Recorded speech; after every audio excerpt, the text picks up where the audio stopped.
Control, 805, 1040. 1040, attention, good morning, and Alpha Snapshot, sir, 20, sir. You as well, Controller. Bonjour et bienvenue dans cette nouvelle vidéo. Alors aujourd'hui je vais faire une vidéo sur une question qui m'avait été posée sur mon cours Udemy. En gros, une position se déclenche sur un setup prédéfini et après quelques minutes, le même setup réapparaît. Comment faisons-nous pour que le robot reprend encore une position avec un nombre max de positions ouvertes de 4? Alors ça, j'ai trouvé que c'était une très bonne question. D'ailleurs, c'est ce que j'ai répondu. En fait, ici, on voit toutes les limites de la fonction onTick et pour avoir une réponse à cette question, pour trouver une solution à ce problème, on va être obligé de faire en sorte que notre code ne s'exécute pas à chaque variation de tick, mais que notre code s'exécute à chaque nouvelle bougie. Comment exécuter votre code une seule fois par bougie en MQL4? Eh bien, c'est ce qu'on va voir dans cette vidéo. Alors pour faire ma démonstration, on va partir sur un exemple concret. On va dire que notre setup, c'est après une bougie qui a une amplitude de plus de 10 points, on lance un ordre d'achat au marché. Donc là, on a une bougie de plus de 10 points qui est en train de se former. Donc la problématique, ça va être comment faire pour envoyer un seul ordre juste après cette bougie et ne pas envoyer les 4 ordres d'un coup. Ok, donc là, on a vu, mon setup s'est réalisé sur la bougie précédente. Et sur la bougie actuelle, le robot a envoyé un seul ordre. Ok. Mais maintenant, comment je fais si jamais mon setup se réalise une nouvelle fois pour envoyer encore une fois un seul ordre? Et si mon setup se réalise une troisième fois, j'envoie un troisième ordre, etc., etc. On va faire un expert et on va l'appeler cumul test. Cumul test V1, notre première version. Ok, suivant, terminé. On arrive là-dessus. Ok, on va aller directement ici. Donc on va faire une fonction. Notre setup, c'est l'amplitude de la bougie précédente doit être supérieure à 10 points. Donc on va faire un truc très simple. Je vais faire une fonction booléenne. Je vais l'appeler condition amplitude 10 parce qu'il faut que l'amplitude soit supérieure à 10 points. Donc c'est une fonction, elle n'a pas de paramètres. Et ma fonction, ça va être toute simple, on va calculer l'amplitude qu'on va mettre dans une variable, ça sera un double parce que c'est un chiffre à virgule. Mon amplitude, ça sera égal, on est d'accord, au plus haut de la bougie précédente, donc I1 moins low 1. Et donc si mon amplitude est plus grand que 10 points, bien tu return true. Et sinon, tu return false.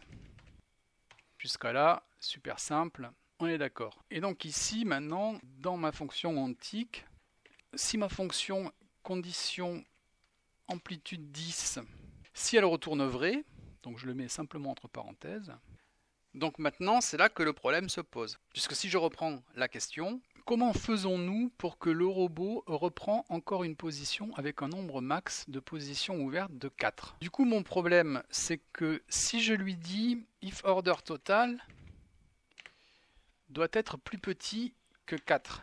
Et dans ces cas-là, eh bien, tu achètes. Donc on va mettre juste un order send. Donc on passe un ordre d'achat. On met pas de stop et pas de take profit. Bon, c'est pas bien, mais c'est juste pour le test. Et notre robot s'appelle bougie 10 points. Et enfin, on va juste déclarer en variable globale la taille des lots et le numéro magique. Ok, là on est d'accord que notre problème, c'est qu'une fois qu'on a eu une bougie qui a eu une amplitude de plus de 10 points, comme ici à 16h30, eh bien il a passé les 4 ordres en même temps. Et nous, c'est pas ce qu'on veut. On a un problème à cause de notre fonction onTick qui, elle, se déclenche à chaque variation de tick. Du coup, quand il détecte la première bougie qui a plus de 10 points, eh bien, il regarde s'il y a moins de 4 ordres qui sont ouverts, il passe le premier ordre, et au tick suivant, on est toujours dans la même bougie, donc la bougie précédente, elle a toujours plus de 10 points d'amplitude, du coup, ici, il a un trade qui a été passé, il lui en reste encore 3, donc il va passer le deuxième ordre, puis au tick suivant le troisième, et au tick suivant le quatrième. Petite parenthèse, ici, on peut mettre une opération ternaire, même faire un return directement en ternaire. Si l'amplitude est plus grand que 10, point d'interrogation, tu retournes true, et sinon, tu retournes false. Hop. Ça fait exactement la même chose, et c'est peut-être plus sympa. Alors, du coup, pour résoudre notre petit problème, eh bien, on peut utiliser une variable de drapeau. Les variables drapeau, on en a utilisé plein, notamment dans mon robot Ishimoku Multiframe, que vous trouvez sur mon site, pour la modique somme de 3,99 €. Donc la variable drapeau, ça se passe comment? C'est simplement un booléen qu'on va appeler thread effectué. Par défaut, thread effectué, il est à false. Donc tout à l'heure, on a pris les 4 threads ici à 16h31, juste après cette bougie qui avait bien une amplitude de plus de 10 points. L'idée maintenant, c'est d'utiliser ma variable drapeau, qui par défaut est à false, en ajoutant une condition. Quand mon setup se déclenche, si ma variable drapeau est à false, tu prends un seul thread et ensuite tu mets cette variable drapeau à true. Ensuite, tu attends la bougie suivante, donc tu attends 1 minute et tu repasses la variable drapeau à false. Ok, donc si mon setup se déclenche et que j'ai passé moins de 4 ordres, et on va rajouter, il faut que ma variable drapeau thread effectué, il faut qu'elle soit à false. Donc je vais utiliser la négation de thread effectué, et si j'ai passé moins de 4 ordres. Donc dans ces cas-là, tu peux acheter. Alors là, je vais ouvrir des accolades, on va faire plusieurs instructions, d'ici à ici. Du coup, tu peux acheter, mais quand tu achètes, eh bien, on repasse ma variable drapeau thread effectué à true. Comme ça, au tick suivant, il ne pourra pas acheter à nouveau. Et maintenant, il faut que je trouve un système pour lui dire d'attendre la prochaine bougie. Alors ce qu'on peut faire, on peut utiliser la fonction sleep. Sleep va suspendre l'exécution du programme pendant un intervalle spécifié. Et l'intervalle, on voit, il est en millisecondes. Donc si je veux arrêter mon programme pendant 1 minute, eh bien je vais mettre 60 000, ok. Comme ça, on attend la bougie suivante. Et si dans la bougie suivante, mon amplitude, elle n'est pas de 10, eh bien je fais un else. Dans ces cas-là, il faut remettre ma variable drapeau thread effectué à false. Comme ça, le prochain coup que mon setup se déclenche à nouveau, eh bien ma variable thread effectué, elle sera à false et on pourra acheter une nouvelle fois. Ok? Donc on compile, on va tester. Toujours sur la même journée que tout à l'heure. Okay, donc là, on a bien notre premier trade qui a été pris à 16h31. Donc on n'a plus, comme tout à l'heure, les 4 trades qui ont été pris d'un coup. Et on voit que maintenant, si j'avance un petit peu, hop, et bien ici, mon setup s'est à nouveau déclenché, puisqu'ici j'ai une amplitude de 13 points. Donc là, il vient de prendre un 3e trade, et bien tout simplement parce que cette bougie-là, elle a une amplitude de plus de 10 points. Okay, donc là, j'ai bien mes 3 trades. Et enfin, à 16h46, ici, il a pris le 4e trade, puisque cette bougie-là a une amplitude de plus de 10 points. Et si je continue, maintenant, on voit bien que le robot ne prend plus de trade, alors qu'on a des bougies de plus de 10 points qui apparaissent sur le graphique. Donc on pourrait penser, super, on a résolu notre problème. Eh bien en fait, pas vraiment. Pour 2 raisons. Déjà, la première chose, c'est que c'est pas vraiment recommandé d'utiliser la fonction sleep. Sleep va mettre en veille le robot pendant un certain temps. Et d'une façon générale, c'est jamais bien de déconnecter complètement son robot du graphique en cours. On va éviter de toute façon d'utiliser sleep dans un programme. Le deuxième problème qu'on a avec ce code, c'est que si jamais on a notre setup qui se réalise sur 2 bougies consécutives. Quand on arrive sur la première bougie qui a plus de 10 points, on va passer notre premier ordre, on va mettre notre variable de drapeau à true. Le robot va s'arrêter pendant 1 minute. Quand le robot va reprendre, on sera sur la 2e bougie qui a une amplitude de plus de 10 points. Mais comme notre variable drapeau elle est toujours à true, eh bien on ne va pas acheter sur la bougie qui suit. Et en fait, quand on regarde le backtest de tout à l'heure, donc on a ici notre setup qui se déclenche avec une amplitude de plus de 10 points à 16h30, mais sur la bougie qui suit, ici, à 16h31, on a également notre setup qui se déclenche, puisqu'on fait un plus haut à 15 490 et un plus bas à 15 478. Donc on a 12 points d'amplitude et on n'a pas notre ordre qui s'enclenche sur la bougie qui suit. Et d'ailleurs, la bougie qui suit, elle a aussi une amplitude de plus de 10 points et également la bougie qui suit, également celle-ci. Donc ici, on a 4 bougies qui se succèdent, qui ont une amplitude de plus de 10 points. Et en fait, notre robot n'a passé qu'un seul thread après la première bougie. Notre problème vient du fait que notre variable drapeau ici, elle reste à true tant qu'on a une bougie de plus de 10 points. Et donc, si on a des bougies de plus de 10 points qui se succèdent, le robot ne va pas fonctionner. Ok, du coup, on va faire notre deuxième test, Cumul Test V2. On va utiliser une approche complètement différente. On ne va pas utiliser les variables drapeau, donc je les efface. Et on ne va pas utiliser la fonction sleep. Donc tout ça, j'efface.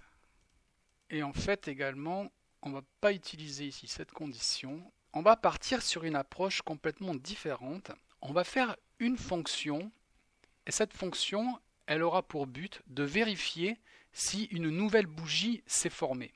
Et donc, si une nouvelle bougie s'est formée, donc la fonction, on va l'appeler isNewCandle. Donc, c'est une fonction qui n'aura pas de paramètres. Et donc, si une nouvelle bougie s'est formée, on va vérifier notre setup. Et si notre setup se déclenche, si notre nombre total d'ordres est inférieur à 4, eh bien, on va passer un ordre d'achat et on va attendre la bougie qui suit. Du coup, là, je vais fermer mon accolade. Donc tout ça, ça sera dans cette fonction isNewCandle. C'est-à-dire que maintenant, les instructions de mon robot, ces instructions-là, au lieu d'être exécutées à chaque variation de tick, elles seront exécutées à chaque variation de bougie, c'est-à-dire quand une nouvelle bougie se sera formée. Et donc ma fonction isNewCandle, eh bien, on va la coder ici. Cette fonction, ça va être une fonction booléenne également, puisqu'elle va retourner soit vrai, soit faux. isNewCandle. Donc la fonction, elle n'a pas d'argument. Donc pour déterminer si une nouvelle bougie s'est formée, en fait, on va utiliser la variable prédéfinie time. La variable prédéfinie time, c'est une variable de date. Elle s'exprime soit en secondes, donc c'est le nombre de secondes passées depuis le 1er janvier 1970, soit elle s'exprime en date. Ça veut dire que time de 0, c'est l'heure et la date de la bougie actuelle. Et d'ailleurs, si je stocke cette valeur dans une variable que je vais appeler candle 0, on va d'abord la stocker en datetime et ensuite en nombre en integer pour voir la différence. Si je la stocke en datetime, on va passer tout ça en commentaire. On va prendre ça et on va faire tout simplement un print de ma variable candle 0.